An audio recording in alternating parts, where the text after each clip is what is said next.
नमस्कार दोस्तों, स्वागत आपका हमारे चैनल पर। अरे विमला बहन, क्या बताऊं, कल तो हद ही हो गई। महारानी जी ने ऑनलाइन खाना मंगवा लिया। कहती है, मम्मी जी आज बहुत थक गई हूँ, खाना बनाने की हिम्मत नहीं है। अब तुम ही बताओ, एसी ऑफिस में बैठकर कौन थकता है। हम तो भरी दोपहरी में चूल्हा फूंकते थे, तब तो कभी नहीं थके। बस बहाने चाहिए काम से बचने के। सुमित्रा जी ने पान चबाते हुए बड़े चटकारे लेकर कहा। पास बैठी विमला और कांता ने भी सुर में सुर मिलाया। हाँ बहन, आजकल की लड़कियों को बस फैशन और घूमने से मतलब है। घर गृहस्थी तो इनके बस की बात नहीं। भगवान बचाए ऐसी बहुओं से। सुमित्रा जी को बड़ा सुकून मिलता था जब सब उनकी हाँ में हाँ मिलाते थे। उन्हें लगता था कि दुनिया की सबसे पीड़ित सास वही है। अवनी एक बैंक में मैनेजर थी। सुबह जल्दी निकल जाती और शाम को देर से लौटती। सुमित्रा जी को अवनी की यह नौकरी फूटी आंख नहीं सुहाती थी, भले ही उसी नौकरी की तनख्वाह से घर की किश्तें जा रही थी। एक दिन सुमित्रा जी की बेटी यानी अवनी की ननद रिया 2 दिन के लिए मायके आई। रिया के आते ही सुमित्रा जी का चेहरा खिल गया। आ गई मेरी लाडो, देख मैंने तेरे लिए तेरे पसंद के बेसन के लड्डू बनाए हैं, सुमित्रा जी ने प्यार लुटाते हुए कहा।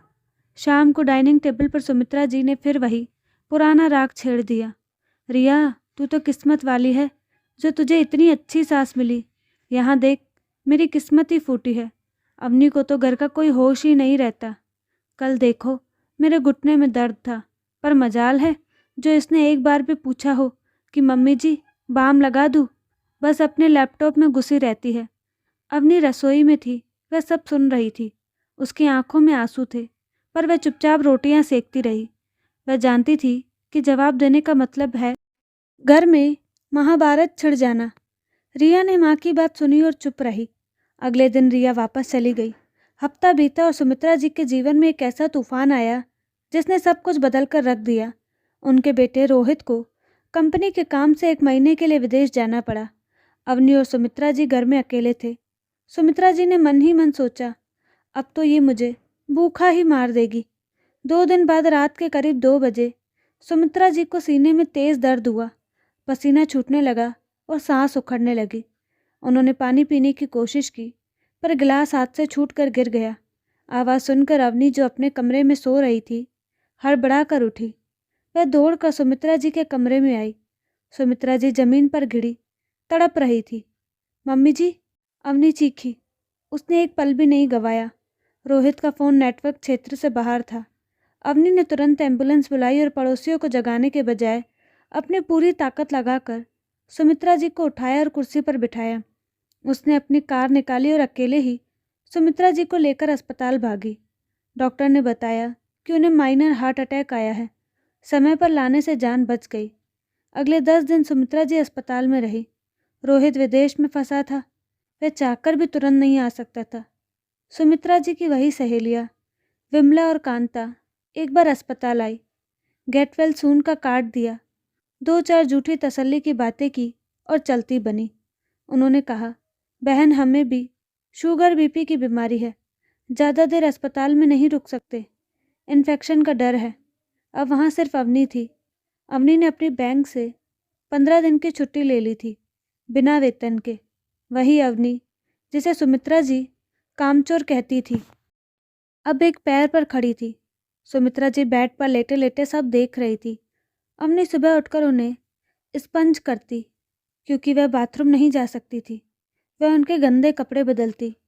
जब सुमित्रा जी को अस्पताल का खाना बेस्वाद लगता तो अवनी घर भाग कर जाती और उनके लिए पतला दलिया और सूप बनाकर लाती। एक रात सुमित्रा जी को उल्टियाँ होने लगी। पूरा बिस्तर गंदा हो गया। बदबू के मारे वार्ड बॉय भी नाक सिकोड़कर बाहर खड़ा हो गया।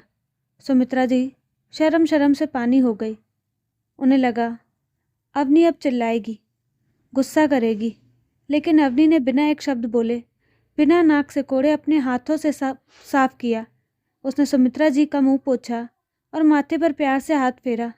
घबराइए मत मम्मी जी, दवाई का असर है, ठीक हो जाएगा, अवनी ने मुस्कुराते हुए कहा। उस रात सुमित्रा जी सो नहीं पाई। उनकी आंखों के सामने वो सारे मंजर घूम रहे थे जब उन्होंने पार्क में बैठकर अवनी की धज्जियाँ उड़ाई थी। ये मॉडर्न है, इसे संस्कार नहीं पता, ये बड़ों की इज्जत नहीं करती। आज वही मॉडर्न बहू उनकी गंदगी साफ कर रही थी, जबकि उनकी अपनी संस्कारी सहेली और रिश्तेदार दूर खड़े थे। 15 दिन बाद सुमित्रा जी घर लौटी। वह अभी पूरी तरह स्वस्थ नहीं थी, पर खतरे से बाहर थी। अगले दिन शाम को विमला, कांता और मोहल्ले की बाकी औरतें सुमित्रा जी का हालचाल लेने उनके घर आ धमकी। हॉल में फिर वही महफिल सजी। विमला ने सहानुभूति जताते हुए कहा, हाय सुमित्रा, बड़ा बुरा हुआ तेरे साथ। और सुन, इस हालत में तो तुझे और दिक्कत हो रही होगी। तेरी बहू तो ऑफिस वाली है, अब कौन करेगा तेरी सेवा। वो तो चिढ़ती होगी ना तेरे पास बैठने से। कांता ने भी नमक छिड़का। हाँ बहन, मैंने सुना है आजकल बहुएं बीमार सास को ओल्ड एज होम छोड़ने की बातें करने लगती है। तू ध्यान रखना, कहीं तेरे बेटे के पीछे अवनी तुझे। सुमित्रा जी का खून खोल उठा। आज तक इन बातों में उन्हें रस आता था, लेकिन आज ये बातें उन्हें कड़वी लग रही थी। उन्होंने देखा कि अवनी ट्रे में चाय और नाश्ता लेकर आ रही है। अवनी के चेहरे पर थकान थी, आंखों के नीचे काले घेरे थे, फिर भी वह मुस्कुराकर मेहमानों को स्वागत कर रही थी।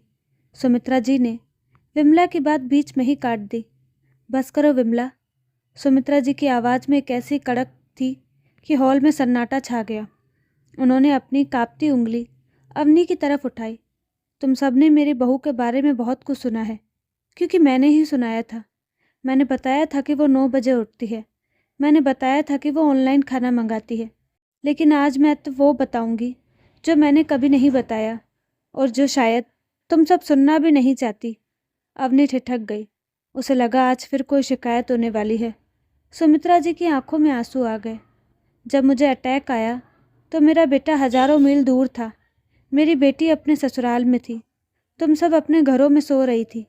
तब यही अवनी थी जिसने मुझे अपनी पीठ पर लाद कर कार तक पहुंचाया। पिछले 10 दिनों से इसने अपने बाल नहीं झाड़े हैं, ठीक से खाना नहीं खाया। अस्पताल में जब मैंने बिस्तर पर गंदगी कर दी थी तो मेरी अपनी बेटी होती तो शायद नाक सिकोड़ लेती, लेकिन अवनी ने मेरे पैर धोए, मेरे कपड़े बदले। सुमित्रा जी का गला भर आया। तुम लोग कहती हो ना कि नौकरी वाली बहुएं घर नहीं जोड़ती। मेरी बहू ने अपनी 15 दिन की तनख्वाह कटवा ली, सिर्फ इसीलिए ताकि वो मुझे अपने हाथों से सूप पिला सके। मेरी जान मेरे बेटे में नहीं, मेरी बहू ने बचाई है। उसने मेरा काम नहीं किया, उसने मेरी माँ बनकर सेवा की है। विमला और कांता के चेहरे शर्म से झुक गए। सुमित्रा जी ने अवनी को अपने पास बुलाया और उसका हाथ पकड़कर अपने सीने से लगा लिया। दुनिया भर में अपनी बहू की बुराई करने वालों, एक बार यह भी बताना मत भूलना कि जब तुम लाचार थे तो उसी बहू ने तुम्हारी लाठी बनकर तुम्हें सहारा दिया था। उसकी एक कमी गिनाने से पहले उसकी 100 अच्छाइयों को याद कर लेना। मुझे माफ़ कर दे अवनी, मैं एक सास ही बनी रही, कभी माँ नहीं बन पाई। पर तूने साबित कर दिया कि तू बहू नहीं, बेटी से बढ़कर है। अवनी सुमित्रा जी के गले लगकर रो पड़ी। वो आंसू दुख के नहीं, उस सम्मान के थे जिसके लिए वह बरसों से तरस रही थी। उस दिन गुलमोहर पार्क की उस बेंच पर एक नई कहानी लिखी गई थी। सुमित्रा जी ने सिर्फ अवनी का सच नहीं बताया था, बल्कि समाज के उस दोहरे चेहरे को बेनकाब किया था जो बहू की कमियों का तो डिंडोरा पीटता है, पर उसके त्याग को फर्ज के नाम पर दफना देता है। अक्सर हम अपने पूर्वाग्रहों और समाज की बातों में आकर अपने घर की लक्ष्मी को पहचान नहीं पाते। सास बहू का रिश्ता खट्टा मीठा हो सकता है, लेकिन इसे जहरीला बनाना या अमृत, यह हमारी जुबान और नज़रिए पर निर्भर करता है। शिकायतों का शोर इतना न बढ़ाए कि सेवा की खामोश आवाज़ दब जाए। अंत में आपसे एक सवाल, क्या सुमित्रा जी ने सही समय पर अपनी गलती सुधारी? क्या आपके आसपास भी कोई ऐसी अवनी है जो बिना किसी तारीफ से अपना फ़र्ज़ निभा रही है? तो दोस्तों, आपको कहानी कैसी लगी अपने राय कमेंट बॉक्स में ज़रूर दें, और साथ ही हमारे चैनल को लाइक शेयर सब्सक्राइब करना ना भूलें। धन्यवाद।